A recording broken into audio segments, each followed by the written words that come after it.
అన్ని కులాల్లో పేదరికం ఉన్నట్టు అగ్ర కులాల్లో కూడా పేదరికం ఉంది. మరి ఈ పేదరికం కొరకు ఆశలు లేవు. మరి ఉండాలన్నా వద్దా? ఒక పేదోడు చదువుకోవాలన్నా వద్దా? మీరే చెప్పండి. ఈ సమాజం చెప్పండి, ఈ రాజకీయ పార్టీలు చెప్పండి, ఈ ప్రభుత్వాలు చెప్పండి. ఒక హాస్టల్ లేవు, ఒక స్కాలర్షిప్ లేవు, తర్వాత ఒక స్టడీ సర్కిల్ లేవు.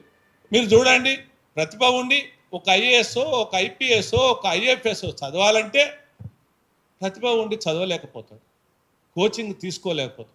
మరి ప్రతిభ ఉండి చదవలేని ఒక స్టడీ సర్కిల్ ఉండాలి, ఒక స్టడీ సర్కిల్ లేదు. అదేవిధంగా విద్యా ఉపాధి చాలా ఉపయోగకరమైనటువంటిది. ఆ ఉపాధి అనే అంశానికి వస్తే ఒక కార్పొరేషన్ లేదు. ఏదన్నా పావలా వడ్డీ రుణమా, రూపాయన్నర వడ్డా అందరు తెచ్చుకున్నట్టు అగ్రకులాలు కూడా పేదలు తెచ్చుకుంటారు కదా. నిరుద్యోగ యువకులు నిరాశ నిస్పృహకు నిట్టూర్పులకు లోనైనటువంటి పరిస్థితులలో వాళ్ళకు కూడా ఒక కార్పొరేషన్ ఉండాలి కదా. ఒక కార్పొరేషన్ లేదు. అదేవిధంగా ఒక వెల్ఫేర్ డిపార్ట్మెంట్ లేదు. ఎందుకు లేదు? ఎందుకు ఉండకూడదు? వీళ్ళు కూడా 1/4 జనాభా ఉంది కదా.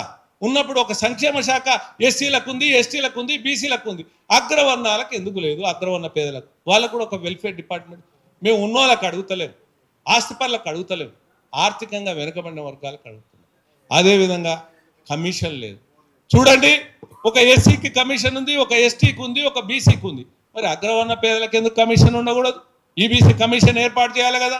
ఎందుకు ఈబీసీ కమిషన్ అంటే, ఈనాడు ఏదైనా కులంలో జరిగినటువంటి అనైతిక కార్యక్రమాలు కానీ, ఆ కులంలో ఉన్నటువంటి ఆర్థిక స్థితిగతుల మీద కానీ, తర్వాత ఆ కులంలో మీద ఎవరైనా చిన్న చూపు చూచినప్పుడు కానీ, కుల వివక్షత పాటించినప్పుడు కానీ, కులాన్ని దూషించినప్పుడు కానీ, ఘర్షణలు సంఘర్షణలు కలిగినప్పుడు కానీ ఈ కమిషను తన యొక్క పాత్రను నిర్వర్తిస్తుంది.